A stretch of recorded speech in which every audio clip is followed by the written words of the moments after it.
సరికొత్త రిక్షా, ట్యూబులు టైర్లు కొత్తవి, పార్ట్స్ అన్ని నిఖిల్ పార్ట్స్. ఒక్కసారి సైకిల్ తొక్కితే 2 మైళ్ళైనా కనీసం పెడుతుందయ్యా. రోల్స్ రాయ్స్ థాట్ అనుకో, అలాగా ఒక్కసారి ఎక్కితే గల గల గల గల గల మనం రాడవలసిందే. ఏంటి పళ్ళు? అదో చిన్నబాబా, అసలు విషయం ఏంటంటే ఈ రిక్షా ముట్టుకుంటే 16 పళ్ళు రావుతాయని చెప్తున్నాను. పదనప్పుడు అదేమిటయ్యా, పెద్ద మనిషి నా పరువును తీసావు. ఏదో మీ ఉదయం తీసుకురమని కదా అని తీసుకొచ్చాను నేను. ఈ తిమ్మయ్య ఆ రిక్షాలు మారోడికి ఇచ్చి అది మనకేస్తాడని పగా 2 రూపాయలు రాత్రి రూపాయలు కదా, కావాలంటే 10 రోజులు డబ్బా అడ్వాన్స్ ఉంటుందయ్యా. ఇదిగో అక్కర్లేదు, అన్నయ్య రిక్షా అద్దెకిచ్చేది కాదు. నువ్వు వెళ్తావా? మీ అన్న చూస్తే హాస్పిటల్ పడినాడు, ఇంటికి వచ్చి ఎలా గడుస్తున్నాయా?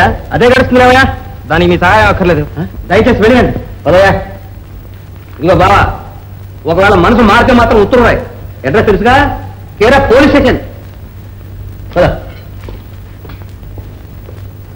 నమస్కారం, వస్తాం.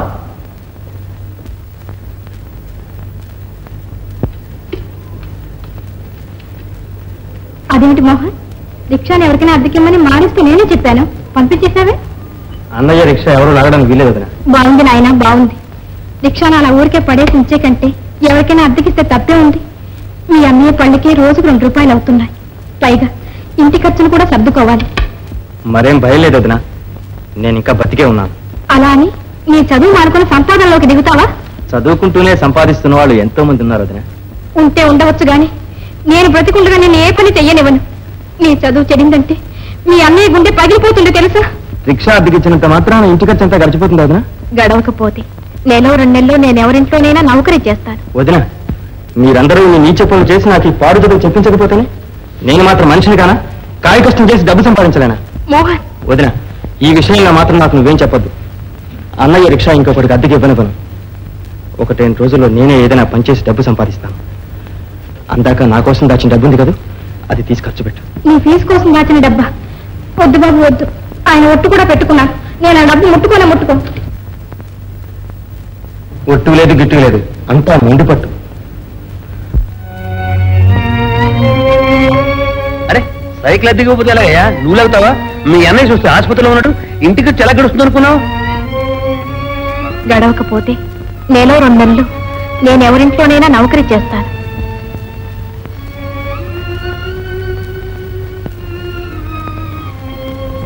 వదిన, మీరందరూ ఈ నీచ పనులు చేసి నాకు ఈ పాడు చదువు చెప్పించకపోతే నేను మాత్రం మనిషిది కానా?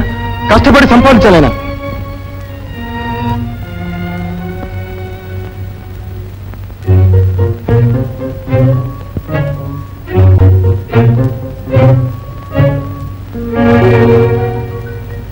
మిస్టర్ సుబ్రహ్మణ్యం సార్, ఈ మధ్య నగల దుకాణంలో జరిగిన దొంగతనం తాలూకు రికార్డు అంతా అయితేనా? ఎస్ సార్, ఆ కేసు స్వయంగా ఇన్స్పెక్టర్ కుమార్ చూస్తున్నారండి. అతని డైరీ రిపోర్ట్ ఇక్కడ ఇదిగోనండి.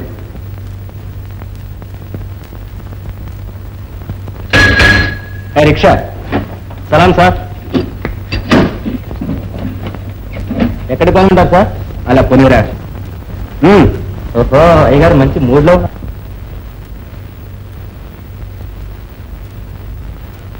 Sir sir sir sir sir నా కూలి పింఛన్ సార్. ఏమిటి కూలా? రాస్కెల్, మీ ఇంగ్లీష్ కోపానికి చాలా సంతోషించాం కానీ చేయించండి. చదువు సంచయ లేని వాళ్ళు చలాయించినట్టు కాదు. ఏమిటి ఘర్షణ? చూడండి సార్, రిక్షా మీద వచ్చి కూలి ఇవ్వమంటే కొట్టబోతున్నారు సార్. ఏం కుమార్, నిజమేనా? ఈ రిక్షా బదులు మాకు నమ్మకండి డాడీ. కుమార్, జాగ్రత్తగా మాట్లాడు. పోలీస్ హోదాలో ఉన్నంత మాత్రాన పేదవాళ్ళని నీచంగా చూడు. గౌరవం ఇచ్చి పుచ్చుకోవడం నేర్చుకో. ఎంత వాళ్ళైనా తమదయ్య సార్. ఎక్కడి నుంచి వస్తున్నావు? లక్కీ స్టార్ కార్నవాల్ నుంచి అండి. ఓహో, సరే, 2 రూపాయలు ఇచ్చి పంపించు. Thanks sir.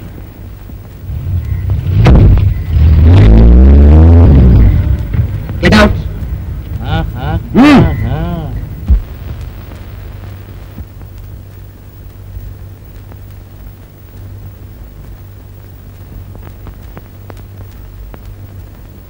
కుమార్, ఆ నగల దుకాణం చోరీ కేసు నువ్వే చూస్తున్నావు కదా? అవును. ఇంతవరకు ఎవ్వరూ అరెస్ట్ కాలేదు. లేదు. నువ్వు ఇప్పుడు ఎక్కడి నుంచి వస్తున్నావు? ఆ రిక్షా వాళ్ళ చెప్పాడుగా, లక్కీ స్టార్ కార్నివాల్ నుంచి. అలాగా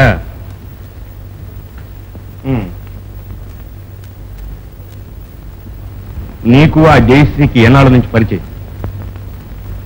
ఆ దొంగతనం జరిగిన రోజు నుంచి. అంతే. ఆ రాత్రి జయశ్రీని నువ్వు వెంబడించావు కదా? ఆమె అన్నమాట ఏమిటి? ఆ రాత్రి అనుమానించిన వాళ్ళందరినీ వెంబడించాను. అయితే అదంతా డైలీ రిపోర్ట్లు ఎందుకు రాయలేదు? లేదు, నేను వెంబడించిన వాళ్ళెవరూ అనుమానించవలసిన వాళ్ళలాగా కనిపించలేదు కనుక. ఆహా. అయితే ఈ కేసు విషయంలో నువ్వు ఇంతవరకు ఆచూకీ తీయలేదన్నమాట. నా శక్తి వంచం లేకుండా ప్రయత్నిస్తున్నాను డాడీ. ఇంకా నువ్వేమీ ప్రయత్నించిన అవసరం లేదు. ఈ కేసు నేనే స్వయంగా చూడదలుచుకున్నాను. డాడీ, ఇన్స్పెక్టర్, ఇంకా నువ్వు వెళ్ళొచ్చు.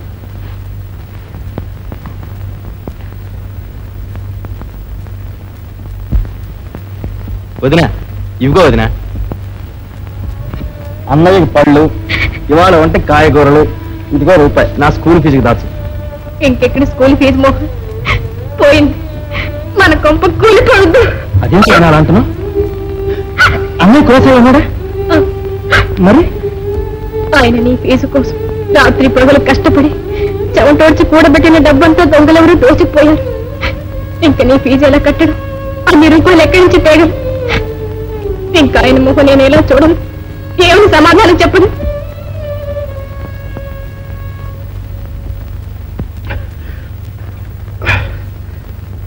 డాక్టర్ బాబు, నేను ఇంటికి వెళ్ళటానికి ఇంకెన్నాళ్ళకి వీలు పడుతుంది?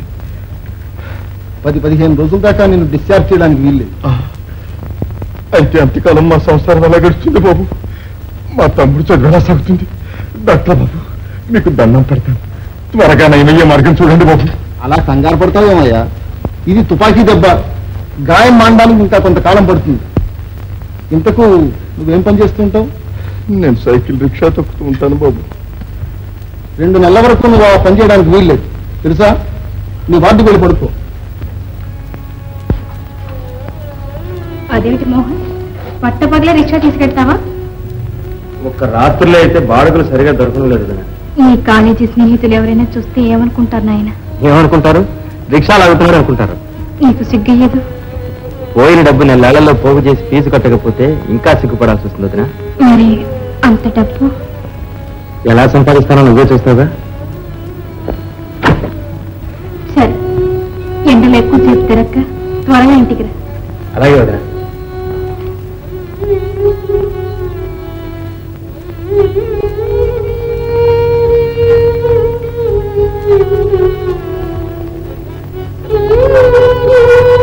ఏమండి, ఈ పుస్తకాలు అమ్మదలుచుకున్నాను, కొంటారా?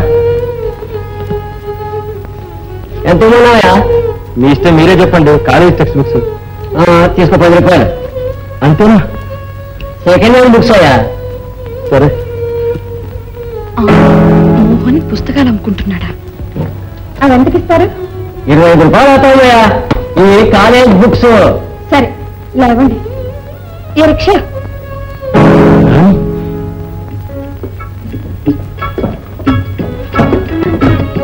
కూర్చోండి. పదండి. ఎక్కడికి వెళ్ళాలండి? ముందు ఇక్కడ నుండి కలవండి, తర్వాత చెప్తాను. మోహన్, పరీక్షలు దగ్గరకు వస్తున్నాయి కదా, బాగా చదువుతున్నారా? మీకు క్లాస్ వస్తుందని మేమంతా ఎక్స్పెక్ట్ చేస్తున్నాం తెలుసా? అలాగా, థ్యాంక్స్. ఎంత తెలివితేటలున్నా టెక్స్ట్ బుక్స్ లేకుండా చదవడం కష్టం కాదు. రాని, పుస్తకాలు అమ్మడం అంటే నాకు ఆనందం అనుకున్నావా?